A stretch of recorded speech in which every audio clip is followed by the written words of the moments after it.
नमस्कार मित्रों, कुंडली विश्लेषण के इस कार्यक्रम में आप लोगों का हार्दिक स्वागत है। अक्सर देखा गया है कि सब कुछ ठीक होते हुए भी समय पर शादी नहीं हो पाती है। संतान की शादी समय पर नहीं हो तो भारतीय माता पिताओं के लिए चिंता का विषय बन जाता है। खासकर लड़कियों की शादी लेट होते ही माता पिता अत्यंत चिंतित हो जाते हैं।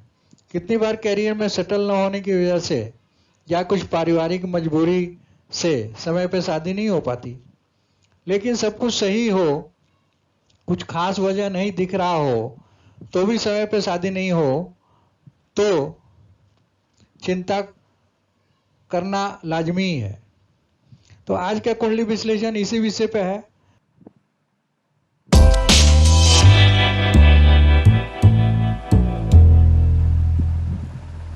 वैदिक पद्धति में शादी का विचार 2, 7 और 11 भावों व कारक सूर्य से करते हैं। दूसरा भाव इसलिए कि शादी से परिवार में सदस्य की वृद्धि होती है और परिवार में भी इजाफा होता है। 7वां भाव लड़के या लड़की के पति या पत्नी का होता है तथा 11वां भाव इंसान के विवाह की इच्छा पूर्ति का है।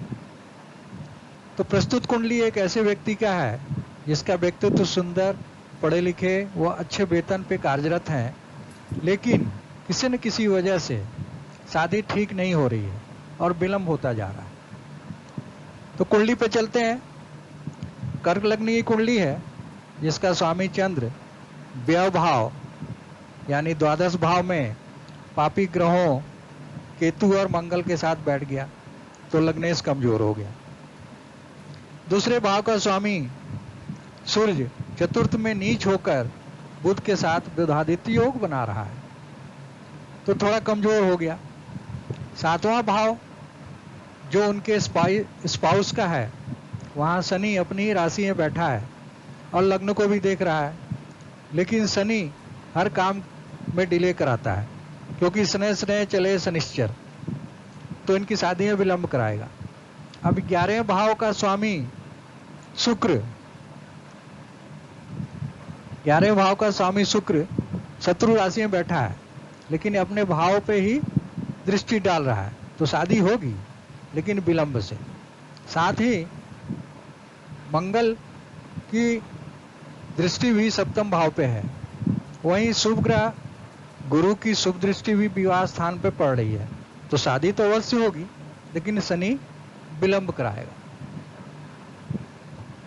अब नवांश कुंडली पे चलें तो वर्गोत्तम नवांश है जो बहुत शुभ है।